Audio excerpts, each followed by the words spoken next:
2025 is shaping up to be a brutal year for U.S. retail, with experts predicting around 15,000 store closures. Behind these numbers are lost jobs, altered communities, and a fundamental shift in the American landscape, driven by inflation, rising costs, online shopping, and crushing debt.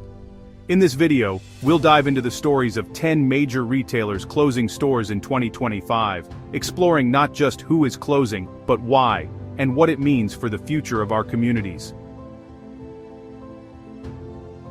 Jo-Ann Fabrics, a creative haven for generations, is now fighting for survival after filing for bankruptcy. Dozens of stores are closing, stripping communities of a vital hub for crafters and artists. Online competition and post-pandemic shifts in spending have hit hard, while debt has left Jo-Ann's unable to adapt.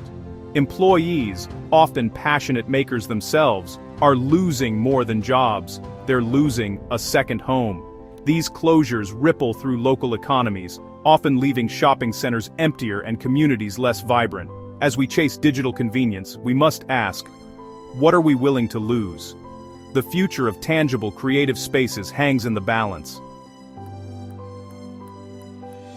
Party City, once the go-to destination for all things festive and the heart of countless celebrations, is facing a somber reality. The company is shutting down most of its stores after filing for bankruptcy, leaving behind empty aisles and disappointed customers. Inflation has turned party supplies into a luxury for many families, and soaring costs, especially for helium, which is essential for those iconic floating balloons, have squeezed Party City's profits to the breaking point. Meanwhile, the rise of DIY trends and the convenience of online party kits have chipped away at Party City's relevance, as more people choose to craft their own decorations or shop from home. Its once bustling, massive stores now stand as relics of a different era, echoing with memories of celebrations past. For many towns and suburbs, Party City was the only dedicated party supply store, a place where families could find everything they needed for birthdays, graduations, and holidays. Its loss means fewer options for celebrations, more job cuts for local workers, and a gap in the community that's hard to fill. The closure marks a shift in how we celebrate. Parties are becoming smaller, more personal, and increasingly planned and shopped for online, changing the way we gather and make memories. The end of Party City is a quiet reminder that even the business of joy can be priced out, and that the traditions we cherish are not immune to economic pressures. When the business of celebration collapses, entire communities feel the loss, and the spirit of togetherness is tested. As we look ahead, one question remains: where will the next party begin, and how will we choose to celebrate in this new era? Big Lots, known for bargain hunting, is closing stores and distribution centers to survive plummeting sales and rising costs. Its core customers, hit hardest by inflation, are spending less, even on bargains. The closeout model is now a liability, with operational costs and competition from Walmart and online discounters eroding profits. Store closures create retail deserts, forcing residents to travel farther for essentials. Big Lots' struggle shows that even discount retailers aren't safe in today's economy. The treasure hunt experience can't compete with the demand for convenience and low prices. As more stores close, communities lose affordable options and local jobs. What happens when even the bargain stores can't survive? Walgreens is closing 500 stores across the country, a decision that's sending shockwaves through neighborhoods both big and small. For many communities, this move feels like a sudden abandonment, leaving residents anxious about where they'll turn for their next prescription or health advice. These closures are targeting so-called low-performing locations, but the impact goes far beyond the company's bottom line. For residents, it means losing essential pharmacy access, sometimes the only pharmacy for miles. The rise of pharmacy deserts is accelerating, especially in rural towns and urban neighborhoods, where Walgreens is often the last remaining option for critical medications and basic healthcare. Shrinking reimbursement rates from insurers and fierce competition from online retailers are squeezing profits, forcing Walgreens to make tough, sometimes painful decisions. In response, Walgreens is pivoting to healthcare services, hoping to reinvent itself as more than just a pharmacy chain. But this transition is anything but smooth. Employees face layoffs and uncertainty, while loyal customers are left scrambling for alternatives. Trusted pharmacists, who often serve as a lifeline for patients, are losing their jobs and their sense of purpose in the community. Meanwhile, entire communities lose a vital resource, one that many relied on for years. These closures highlight the growing tension between healthcare as a business and healthcare as a public service, raising difficult questions about priorities. As Walgreens optimizes for profit and shareholders, the health and well-being of entire neighborhoods hang in the balance. The ripple effects are felt everywhere, from empty main streets to families struggling to fill prescriptions. Should access to life-saving medicine really depend on what's written in a corporate spreadsheet, or is there a better way forward?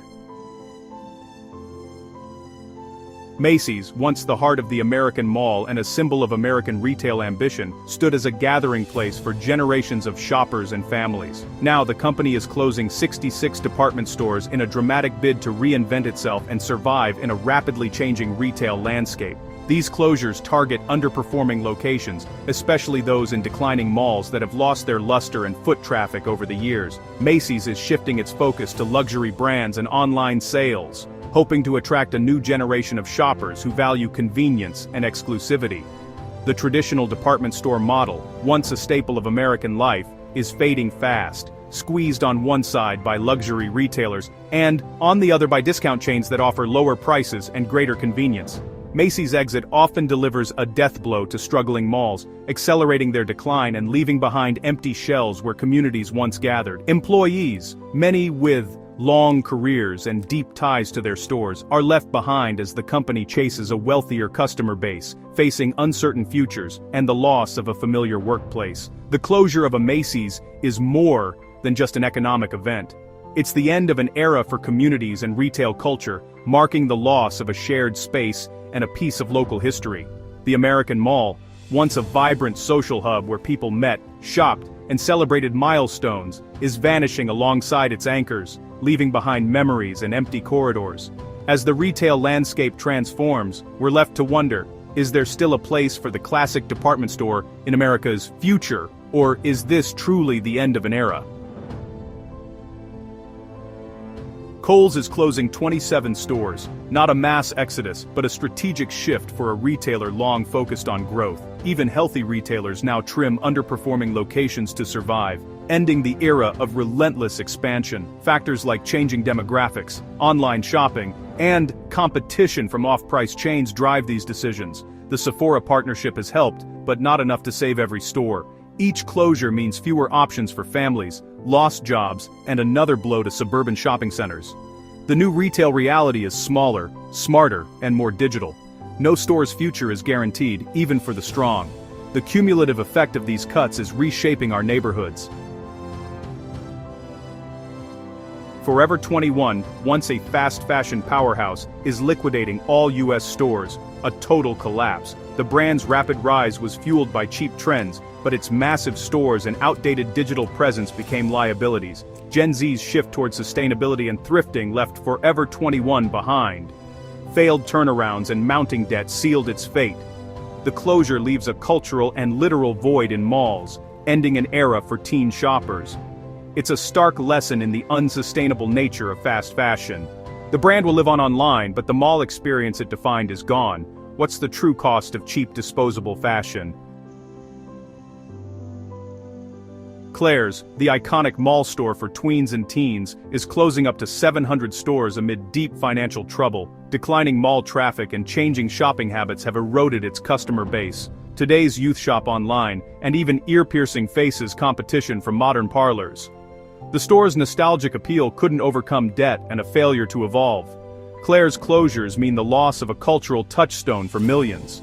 The American Mall loses another youth-focused brand, accelerating its decline. Where will the next generation go for their first earrings? Nostalgia alone can't save a business in a digital world. Rite Aid's long struggle has led to bankruptcy and a wave of ongoing store closures. Crushed by debt, opioid lawsuits, and fierce competition, the company is shrinking fast. Each closure deepens pharmacy deserts, especially in vulnerable communities. Legal liabilities and outdated stores left Rite Aid under. Rite Aid unable to compete with bigger rivals or discounters. Employees face constant uncertainty. Customers lose a familiar healthcare resource. Rite Aid's collapse is a slow-motion tragedy for workers and neighborhoods. The story highlights the brutal realities of modern healthcare retail. What happens when a company meant to provide aid can no longer save itself?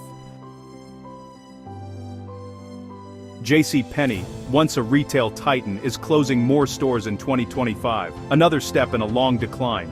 Years of failed turnarounds and an identity crisis have left the brand adrift. Unable to compete with discounters, fast fashion, or Amazon, JCPenney has lost its place in the market. Each closure removes a key anchor from malls, hastening their demise. The company's new owners are trying to stabilize, but the retail landscape has changed. For many towns, losing JCPenney means losing one of the last department stores. The closures are a somber acknowledgement that the JCPenney of yesterday is gone. Even the most established brands aren't guaranteed a future. These stories are just the beginning. Retail is undergoing a fundamental reset. Inflation, e-commerce, and the end of easy money are reshaping the landscape. Retail closures fall into three categories: full liquidations, restructurings, and footprint optimization. The impact is massive. Lost jobs, shrinking local options, and empty real estate. Value chains like dollar stores are rising as legacy brands falter. This is more than a retail problem, it's a structural shift in how Americans shop. The future of retail and our communities hangs in the balance.